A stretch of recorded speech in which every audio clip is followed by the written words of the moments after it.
Bonjour et bienvenue dans cette vidéo. Aujourd'hui, on attaque le chapitre numéro 6 de l'électroménager, donc de l'électrodomestique. Et cette fois, on va parler de tous les appareils de production de froid. Donc, réfrigérateur et congélateur. Donc, on va commencer par les principes physiques utilisés par ces appareils. Pour ça, il faut qu'on se rappelle un petit peu des cours de physique du collège avec les fameux changements d'état de l'eau, hein. Donc si on regarde un petit peu cette courbe qui nous montre en fonction des calories apportées, donc de l'énergie apportée à l'eau, je vais voir le changement de température qui est apporté et également aussi le changement d'état. C'est-à-dire que ici on est en phase solide, c'est-à-dire que c'est de la glace, ici on est en phase liquide, c'est de l'eau, et ici on est en phase gazeuse, donc c'est de la vapeur d'eau. Et donc, on se rend compte d'une chose, c'est que quand on apporte de l'énergie pour partir, admettons, de la glace, pour transformer la glace en eau, puis en vapeur, je ne vais pas être face à une courbe constante de température qui augmente régulièrement. C'est pas une droite. En fait, on se rend compte qu'il y a des paliers sur cette courbe. C'est-à-dire que quand je vais commencer à apporter de l'énergie pour chauffer de la glace, imaginons que cette glace soit une température qui soit largement inférieure à 0 degré Celsius, donc disons moins 20, eh ben, je vais apporter de l'énergie, donc 0,5 kcal par kilo par degré, et donc cette chaleur qui va faire augmenter la température de la glace, c'est ce qu'on appelle de la chaleur sensible. Pourquoi on dit qu'elle est sensible? Parce qu'elle va faire une variation de température. Donc je vais passer moins 20, moins 19, moins 18, etc. jusqu'à 0. Et à 0, il va se passer un phénomène particulier. Il va se passer un phénomène de transformation de la glace en eau. C'est ce qu'on appelle la fusion. Donc c'est le passage de l'état solide à l'état liquide. Et donc, ce phénomène de fusion, il va falloir que je l'entretienne en apportant encore de l'énergie. 80 kcal par kilo. Et quand je vais apporter de l'énergie, eh ben, la température va rester stable. Par contre, progressivement, je vais avoir toute la glace qui va se transformer en eau. Et c'est seulement une fois que j'aurai apporté cette énergie, que j'aurai l'intégralité de ma glace à 0 degré, qui se sera transformée en eau à 0 degré. Donc la température n'aura pas bougé, par contre, j'aurai eu un changement d'état. Et donc cette énergie, cette chaleur que j'apporte, c'est ce qu'on appelle de la chaleur latente. Ensuite, quand je suis dans la phase liquide, j'apporte de l'énergie qui est de nouveau de la chaleur sensible. Donc là, je me rends compte que ça va augmenter en température progressivement jusqu'à atteindre le deuxième palier où là, cette fois, je vais transformer l'état liquide en état gazeux. C'est ce qu'on appelle la vaporisation, c'est le changement d'état de l'eau. Et bien là, je vais me retrouver de nouveau avec un palier de chaleur latente. Ça veut dire que si je continue à apporter, admettons que j'ai 1 litre d'eau et que je continue à apporter de l'énergie à ce litre d'eau, donc le laisser sur ma gazinière, eh ben, je vais avoir ce litre d'eau qui va se mettre à bouillir, et progressivement, eh ben, l'eau va se transformer en vapeur. Et tant que j'aurai de l'eau, eh ben, en fait, la température, elle va rester à 100 degrés. Et c'est seulement une fois que l'intégralité de l'eau se sera transformée en vapeur que je vais pouvoir augmenter la température au-delà de 100 degrés. Tant qu'il reste de l'eau à l'état liquide, la température ne pourra pas dépasser ce palier de chaleur latente. Et enfin, à l'état gazeux, on repasse à la chaleur sensible. Et je vais avoir le même phénomène quand je vais vouloir abaisser la température. Donc, puisque c'est un chapitre qui parle du froid, si j'abaisse la température en partant de l'état gazeux, eh ben, je vais être obligé d'apporter de l'énergie de la part de mon réfrigérateur pour transformer tout le gazeux en liquide. Ensuite seulement la température diminue et je vais être obligé d'apporter encore de l'énergie supplémentaire pour transformer mon litre d'eau à 0 degré en 1 litre de glace à 0 degré. Et c'est seulement après que je pourrai baisser. Et donc ce principe de chaleur latente, c'est ce qui fait que je transporte beaucoup plus de froid dans un glaçon, dans 1 kilo de glace, que dans 1 kilo d'eau, même si le kilo d'eau est à la même température. Donc, voici la courbe de changement d'état de l'eau. Lors de la fusion, transformation de l'état solide à l'état liquide, il faut apporter de la chaleur latente, alors que la température stagne à 0 degré pour faire fondre toute la glace. Et donc ça, c'est un phénomène qui n'est pas naturel, enfin si, il est naturel, mais il n'est pas facile à appréhender, il n'est pas intuitif. Et donc j'ai le même phénomène à 100 degrés. Donc prenons un exemple, si je mélange 1 kg de glace à 0 degré et 1 kg d'eau à 80 degrés, intuitivement on peut se dire qu'à la fin on aura 2 kg d'eau à 40 degrés. En fait c'est pas vrai, je vais me retrouver avec 2 kg d'eau à 0 degré. En fait, le refroidissement contenu dans mon kilo de glace est largement supérieur au réchauffement contenu dans mon kilo d'eau à 80 degrés. Et donc je vais me retrouver le temps de transformer toute cette glace en eau, avec beaucoup de froid latent, si vous voulez. C'est de la chaleur latente, mais froide, quoi. Et donc, du coup, ça va me faire de l'eau à 0 degré. Donc, si on mélange 1 kg de glace à 0 degré et 1 kg d'eau à 80, on a 2 kg d'eau à 0 degré. Par contre, si je mélange 1 kg d'eau à 0 degré et 1 kg d'eau à 80 degrés, je me retrouve avec 2 kg d'eau à 40 degrés. Là, on retrouve ce côté intuitif. C'est quoi la différence entre ces deux expériences? Dans un cas, je prends 1 kg d'eau à 0 degré, et dans l'autre cas, je prends 1 kg de glace à 0 degré. La seule chose qui change entre les deux expériences, c'est l'état dans lequel se trouve l'eau. Et on se rend compte que l'état dans lequel se retrouve l'eau transporte beaucoup plus de froid quand il est en glace que quand il est en eau. Et donc la glace possède donc un meilleur pouvoir de refroidissement grâce à la chaleur latente, et c'est pour ça que on refroidit nos cocktails avec des glaçons plutôt qu'avec de l'eau froide. Et donc maintenant, ces expériences-là, cette courbe-là, elle se passait à la pression ambiante. À la pression ambiante, ça gèle à 0 degré, ça bout à 100 degrés. Et donc la température d'ébullition et de gel d'un élément, elle dépend aussi de la pression à laquelle il est soumis. Et donc ça, c'est le principe de la cocotte minute. Si on modifie la pression, je vais pouvoir manipuler, modifier en plus ou en moins les températures de fusion et les températures d'ébullition. Donc prenons l'exemple justement de la cocotte minute. Si je suis à l'air libre, c'est-à-dire à la pression classique, environ 1 bar, condition normale de pression et de température, l'eau va bouillir à 100 degrés. Par contre, si je me mets dans un récipient hermétique qui va contenir toute la vapeur d'eau due à l'ébullition, et donc augmenter la pression à l'intérieur, je me rends compte que l'eau va bouillir à 112 degrés. Et c'est ça qui fait qu'on arrive à cuire des aliments plus rapidement avec une cocotte minute. Comme on est sous pression, la température d'ébullition augmente, et donc du coup, les éléments qui sont dedans, ils sont plus à 100 degrés, ils sont à 112. Et c'est pour ça que ça cuit plus vite. Donc finalement, c'est bien la chaleur supplémentaire qui permet de cuire plus vite, mais cette chaleur supplémentaire, elle est obtenue grâce à la pression. Je vais pouvoir monter de l'eau à l'état liquide à plus de 100 degrés. Et donc j'aurai de l'eau à l'état liquide à 112 degrés dans ma cocotte minute. Et donc tous les éléments qui seront baignés dans cette eau cuiront plus rapidement que s'ils étaient à 100 degrés. Inversement, si on diminue la pression, la température d'ébullition diminue. Donc là, si on se mettait à créer du vide à l'intérieur de ma cocotte minute, je pourrais très bien faire bouillir de l'eau à 80 degrés au lieu de le faire bouillir à 100 degrés. Donc ça, c'est une autre particularité. Alors, dans nos réfrigérateurs et congélateurs, on n'utilise pas de l'eau pour transporter la chaleur. On va utiliser un gaz réfrigérant qui s'appelle du tétrafluoroéthane, donc CH2 FCF3, ou aussi appelé R134A. Et lui, il a la particularité de passer de l'état liquide à l'état gazeux à moins 26 degrés. C'est ce qu'on appelle un HFC, un hydrofluorocarbone. Et lui, il bout, donc passer de l'état liquide à l'état gazeux, évaporation à moins 26 degrés. À moins 30, ça veut dire il est à l'état liquide. Et à la température ambiante, 25 degrés, disons, il devrait être normalement à l'état gazeux. C'est ce qui fait que quand on libère du circuit de réfrigérant d'un congélateur, il va se retrouver directement à l'état gazeux, puisqu'il est largement au-dessus de sa température d'ébullition. Et donc on va utiliser ce principe-là pour réussir à agripper du froid depuis le milieu extérieur pour le forcer à l'intérieur d'une enceinte. Et donc pour ça, on va utiliser deux principes, le principe de la compression et le principe de la détente.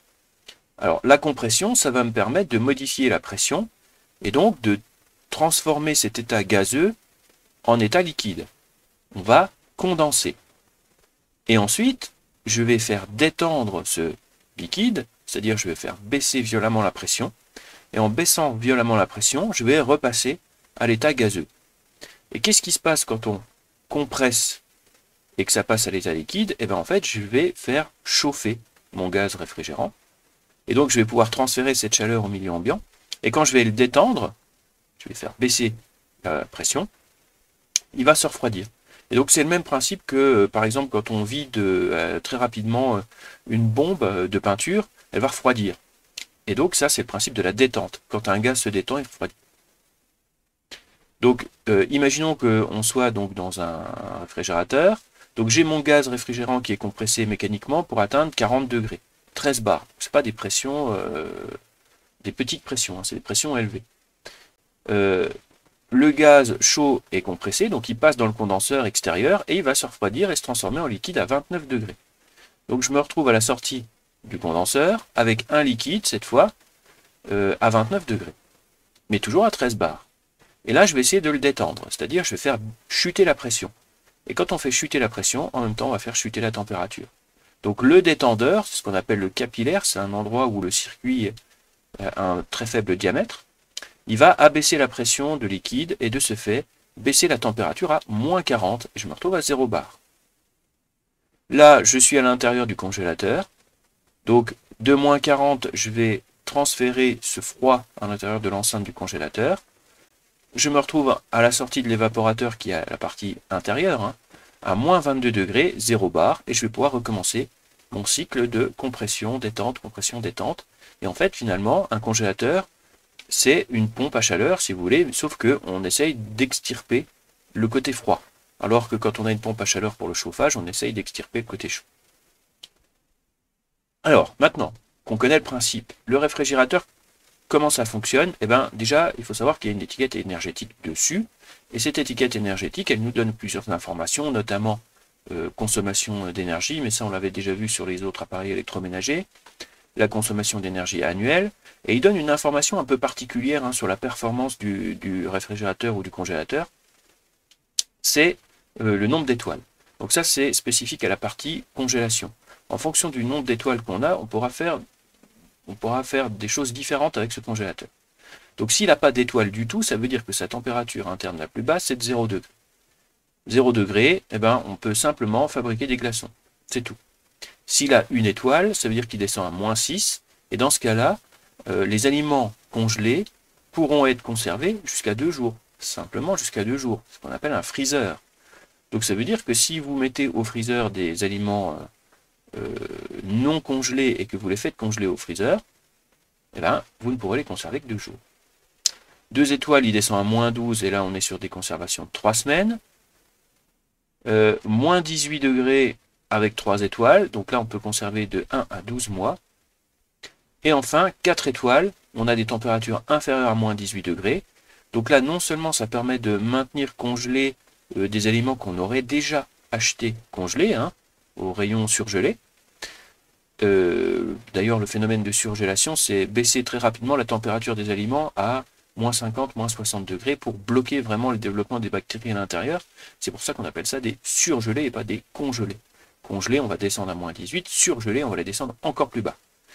Et donc, celui qui a 4 étoiles, lui, il va congeler des aliments au départ qui n'étaient pas congelés, il va pouvoir les congeler et les conserver aussi longtemps que ça. Voilà. Il a le pouvoir de congélation en plus de maintenir les surgelés surgelés. Donc la température idéale pour un réfrigérateur, normalement c'est entre 0 et 4 degrés. Une cave à vin, idéalement c'est à 12 degrés, plus 12 degrés. Hein, et un congélateur, c'est entre moins 12 et moins 1. Autre chose à prendre en considération, c'est la classe climatique. En fonction de l'endroit où je vais installer le réfrigérateur ou le congélateur, je ne vais pas acheter un congélateur avec les mêmes performances. Alors quand je dis en fonction de l'endroit, ça veut dire sous quel climat, dans quel pays on va le mettre. Si on est dans un pays tempéré élargi, ce ne sera pas la même chose que si on est dans un pays tropicalisé. Et donc il y a des symboles SN, N, ST, T qui correspondent à le lieu d'installation. Donc un réfrigérateur possède une gamme de températures à l'intérieur de laquelle son fonctionnement est garanti en fonction de son lieu d'installation. Donc par exemple, un SN, donc subnormal, il doit être installé avec des températures ambiantes comprises entre 10 et 32 degrés. Ça veut dire qu'en dessous de 10, on ne garantit pas son fonctionnement, et au-dessus de 32, pardon, non plus. Le tempéré, lui, il fonctionne entre 16 et 32 degrés. Le subtropicalisé entre 18 et 38 degrés. Et le tropicalisé de 18 à 43 degrés. Ça veut dire que si on prend un subnormal et qu'on le met dehors en plein été, ou on s'en sert pour maintenir en surgélation des éléments dans une paillote d'une plage, par exemple, s'il fait plus de 32 degrés, la température sera plus garantie à l'intérieur, même au maximum des capacités du circuit de réfrigération. Alors, qu'est-ce qu'on trouve à l'intérieur? Donc, on a parlé de l'évaporateur et du condenseur. Alors, où est-ce qu'il se situe? L'évaporateur, c'est la partie qui est à l'intérieur du congélateur. Et le condenseur, c'est la partie qui est à l'extérieur. Donc, l'évaporateur, c'est la partie froide. Le condenseur, c'est la partie chaude. Mais il y a d'autres éléments là-dessus. Donc, si on fait le tour, l'évaporateur, lui, il absorbe la chaleur du milieu isolé. Il absorbe la chaleur résiduelle dans le congélateur. Et il envoie ça vers le fluide frigorigène. Ensuite, on a le déshydrateur. Pardon, je tourne dans l'autre sens. On a le thermostat. Oui, et le thermostat, il faut bien qu'on puisse, à un moment donné, arrêter et mettre en route le compresseur pour pouvoir réguler la température à l'intérieur si on ne veut pas que ça descende trop bas. Donc, il y a un élément qui permet de mesurer la température et de commuter. On ne peut pas régler la puissance, c'est on-off. On commute le compresseur. C'est le seul élément qui est commandable là-dedans. Donc, ensuite, donc le déshydrateur, lui, il filtre les impuretés et absorbe l'humidité résiduelle du circuit. Le condenseur, qui est l'élément chaud, il évacue la chaleur du fluide frigorigène vers l'extérieur. Donc, on est bien d'accord qu'il est à l'extérieur du congélateur. Et ceci, un condenseur, ce n'est pas une poignée de transport. On risque d'abîmer sérieusement le circuit réfrigérant avec ce qui peut arriver de pire, c'est-à-dire le produit réfrigérant qui s'échappe. Le capillaire, c'est ici qu'on vient d'étendre. Donc il détend le fluide frigorigène en faisant chuter la pression. Et puis on a le compresseur qui permet la circulation et la compression du fluide frigorigène. Donc le compresseur, lui, c'est le seul qui est commandable, qui a un moteur, et il est commandé en fonction du thermostat. Donc le thermostat, si on regarde un schéma électronique, il est ici.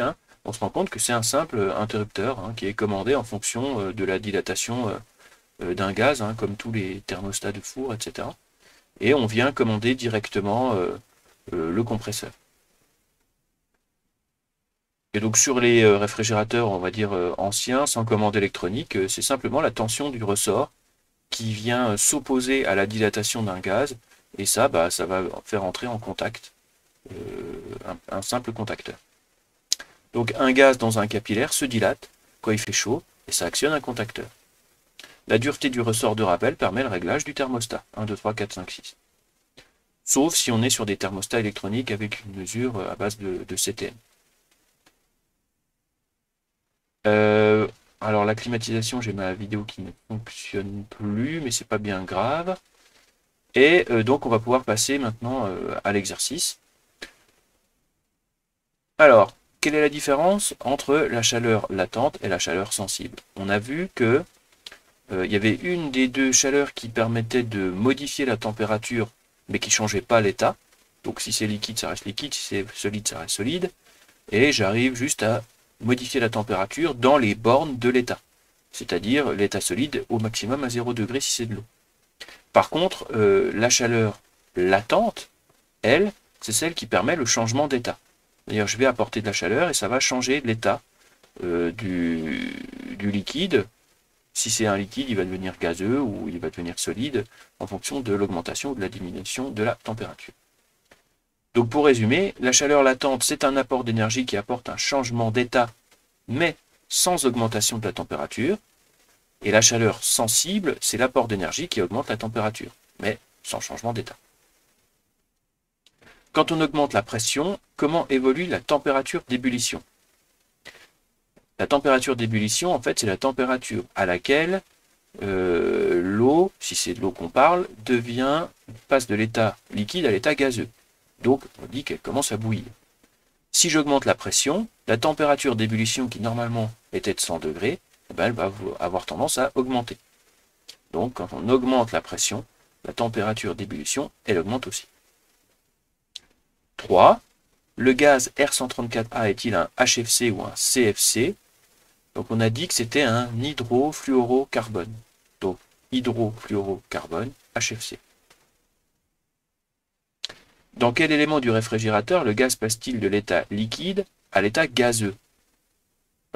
État liquide à l'état gazeux, on dit que ça bout, que ça se transforme en vapeur. Donc ça vient de là, c'est l'évaporateur. Et donc on aurait pu dire aussi que c'était dans le capillaire. Le capillaire, c'est l'endroit où je vais passer d'un faible diamètre à un fort diamètre. Et c'est ça qui crée la détente. Dans quel élément du réfrigérateur le gaz passe-t-il de l'état gazeux à l'état liquide? Donc état gazeux, état liquide, on va condenser. Donc c'est bien dans le condenseur. Quelle fonction supplémentaire possède un appareil qui a 4 étoiles? Donc un congélateur 4 étoiles, non seulement il est capable de conserver les aliments qui sont déjà congelés, mais en plus il va pouvoir congeler des aliments qui ne l'étaient pas au départ. Et c'est ça la différence entre un 3 et un 4 étoiles. Un congélateur 4 étoiles peut congeler les aliments en plus de les maintenir congelés. À quoi correspond la classe climatique d'un réfrigérateur? Sa classe climatique, ça correspond aux températures extrêmes du milieu extérieur dans lequel on veut l'installer. Et en fonction de l'endroit où on se trouve sur la Terre, on va avoir des températures qui vont être différentes. Et donc il faudra respecter cette classe climatique. Donc la classe climatique correspond aux températures limites extrêmes d'utilisation du réfrigérateur. L'évaporateur est-il l'élément chaud ou l'élément froid d'un réfrigérateur? Alors on va réfléchir. L'évaporateur, c'est là où ça se transforme de l'état liquide à l'état gazeux. Donc ça veut dire qu'à un moment donné, la pression va diminuer d'un coup. Si la pression diminue, ça veut dire que la température, elle va diminuer également. Donc l'évaporateur, c'est bien l'élément froid qui est situé à l'intérieur du réfrigérateur ou du congélateur. Expliquer le fonctionnement du thermostat d'un réfrigérateur. Donc le thermostat, c'est le seul élément qui permet de commander le compresseur. Donc cet élément, ça va être un contacteur on-off, et ce contacteur on-off, il va être commandé par la dilatation d'un gaz. Donc le thermostat utilise la dilatation d'un gaz pour actionner un contacteur en fonction du réglage du ressort de rappel, puisque c'est là-dessus qu'on va régler la puissance de refroidissement, si vous voulez. Et voilà qui ponctue ce chapitre sur le froid, puis ça ponctue également toute la série sur l'électroménager. Donc je vous remercie de votre attention et je vous dis à bientôt. Au revoir.